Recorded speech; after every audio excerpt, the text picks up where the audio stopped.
former Seattle City Attorney Ann Davison, who was just a godsend for the city. There's only so much she could do as a Republican in that position, but that's someone who at least cared about, you know, prosecuting crime, consequences for illegal actions. No, we can't just let people use drugs out in the open on the streets. So Ann Davison lost her reelection to a socialist, which we all know how that's going. There's a socialist in the mayor's office. Now there's a socialist in the city attorney's office. But she still wants to be involved, and she has teamed up with We Heart Seattle. They had a fundraiser recently for something they're called Workout and Recovery Gym. Help us build the bridge from addiction to confidence and community. And so they've teamed up with Q Gym because Ann Davison loves working out. And you could tell by looking at the lady, she's just fit. And she said, look, working out gives people, good habits. It gives them something to look forward to. It gives them a community to build. So they partner with Q Gym in the Stadium District, and they're going to start to do these workout classes for people who are in active recovery from addiction. And I just think it's a fantastic idea. And so Ann was nice enough to come on the show today and tell us about it. This segment is brought to you in partnership with our friends at Future 42. Turn your frustration into action at future42.org. Make sure you sign up for their newsletter to be alerted to opportunities to do just that. So where is this born out of? What's the idea? Well, it is born out of me alone in the gym doing a back squat. But and I'm kind of kicking myself that why didn't I think about it years ago? I just assumed that this is kind of going on. I had a lot to focus on, uh, when I did take over, and it. I just assumed this is built out, right? Like again, when I had been a resident in Seattle for 30 years, I assumed reentry post custody was built out because I heard a lot of talk focused on the criminal defendants, right? And so I assumed all these reentry things were planned out for a criminal defendant. And I've learned that there just really is not. You've been addicted to a substance for a long time, and now you are depleted physically, mentally, all the things. And we got you now into treatment, but what is your prospect of a brighter, better future for you? How are you actually going to build that out? Treatment providers are busy in the recovery space, but like as people are going on it, what do you do next? So I reached out to Andrea Suarez at We Heart Seattle. And I said, "Is this happening in Seattle? Like, why isn't this happening if it's not happening?" And she said she didn't know of anybody doing it. And I thought, well, this is ridiculous because I get so much out of it and I'm not in recovery. I fully believe it will help people in recovery. And so it really is just this bringing together of nonprofit treatment providers, of people in recovery, providing a way where those multiple nonprofits, right, now funnel in and participate in what is a regular group exercise gym, but have some recovery specific classes and then allow people to, as they progress in their own recovery, incorporate them into other classes. So we're providing a way for re-socialization. We're providing a way to build work ethic, physical strength, mental grit, new social circle, all at the same time, replacing a bad habit with a healthy habit. When they have a lot of time on their hands, we don't want people, what are you going to do? You don't want to use, we want to use your time wisely. You can come now and get positive endorphins from group exercise. I just simply can't find a negative aspect about it. It just helps build that progression. It is such a, and I haven't really heard about it, but you're right. And I know some people are, like, oh, you have people with an addictive personality. You don't want just them to replace that addiction with something else. Yeah, we do. I'm sorry. Like if it's fentanyl, yeah, we do. I would like them at the gym if that's the addiction that they take on. That's a good thing. So is this an existing gym that is going to allow you to come in and do this? Or are you guys like opening a new gym? What are you doing? Yeah, I'm all about multi-purpose projects. And so this is an existing gym. It's where I go. It's where I've been working out. It's right behind Lumen Field. It is literally on light rail on First Avenue in Pioneer Square. So if you can get to light rail, you can get to this gym. It is right there behind Lumen Field. So it is in the heart of where people would come maybe to use. We don't want people to come and use, obviously.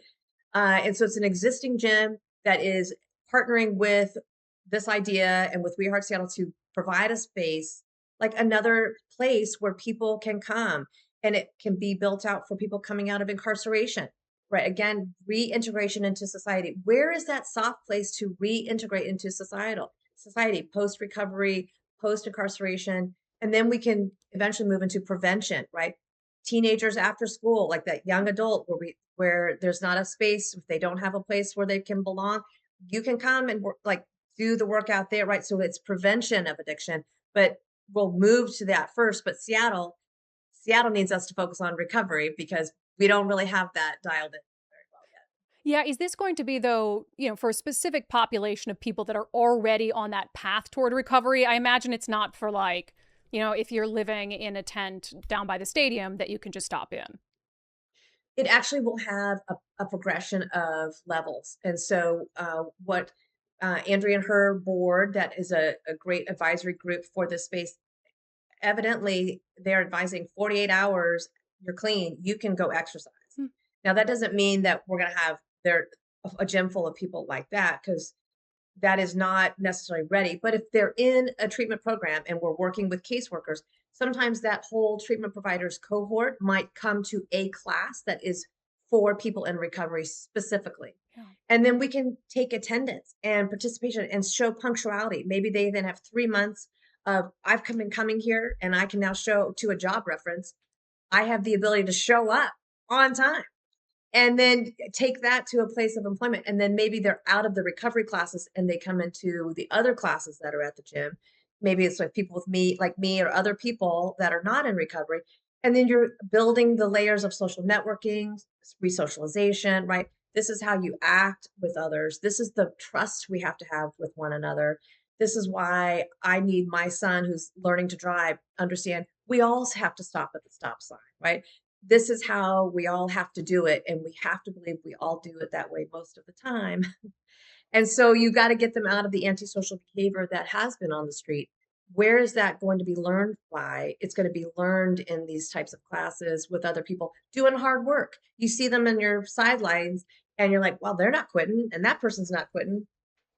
I don't want to quit. I don't want to be the one who first quits. And so it builds that positive peer pressure, and it builds a way to resocialize, getting people from recovery, post incarceration, prevention for kids. Like it really does have all the circles all together. And so I really do invite anyone that's listening to your show, Brandy, to participate with us. You can come to class, you can be a donor, uh, or if you're in recovery for 20 years and you're like, I want to come help be kind of someone that's mentoring, you can come and help out like that. If you want to coach, you can come help coach, all those types of things. But it's really, to me, if we don't see people stepping forward in this type of a space, in a positive policy space, that we don't have to rely on tons of tax dollars. We don't have to, it doesn't take 10 years to build it out. Yeah.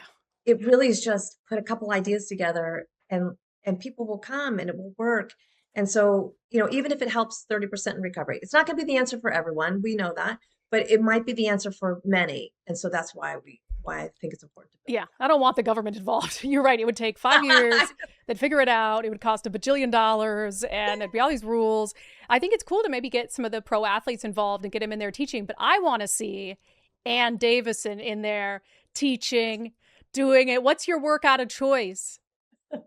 I will not be a coach. I only coach my kids in soccer. I'm a Oh, collegiate soccer player, but I believe in this so much. Like I never did pull-ups, but I can do pull-ups now after doing this for about yeah. 10, 12, 14 years.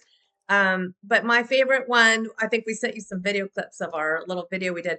I really do like the burpee, and most people are like, that's No. awful. But I know, but think about life. You fall down on your face so many times, and if you can't get back up mentally or physically, you're probably in a pretty dire strait. And so I have to know that for myself, a single mom, teenagers, I got to be able to, if I trip and fall, I got to be able to get up. And mentally, I think I have to be able to do that, because what else are you going to live for, right? What else are you going to do if you just get one defeat and then you're done? And I don't operate that way, clearly. Yeah, and I love that idea. I mean, I think you have to look for creative solutions to this drug crisis that's been plaguing Seattle for years. And there's no follow through. They'll put people in an apartment and they'll be like, oh, we did something great. And then they'll just turn it into a drug den and they'll die there and nobody will check on them. There is no, like Jay Inslee when he did his right of way initiative where they cleared encampments off of government, highways and stuff. He was like, oh, this is a big success. They spent like $1 million per person and they never did follow throughs. They could never tell you. Did they just get in a tent and go somewhere else? Did they die from an overdose? What happened to them? Nobody knew. $1 million per person. Nobody even knew what happened to all of those people. And so there has to be follow through. You have to get creative. And we really think about that. You know, giving somebody someone, even for me, I hate working out, despise it. I'm the most disorganized person there is. Love to, I will put stuff off as for years. And so when I want to work out, I do a class workout. I tell a friend, I'm going to go. You want to go with me? And then I'm like, well, I can't cancel because I told Sarah to come with me today. And so you give them something to look forward to, a community to build. I think it's a great idea. And anything that We Heart Seattle is involved in, I'm just on board with, because they do a tremendous amount of work with very little money. So I like this idea. And if you want to learn more, you can go to watchthis.org, watchthis.org. That segment was brought to you in partnership with our friends at Future 42. Turn your frustration into action at future42.org. Make sure you sign up for their newsletter to be alerted to opportunities to do just that.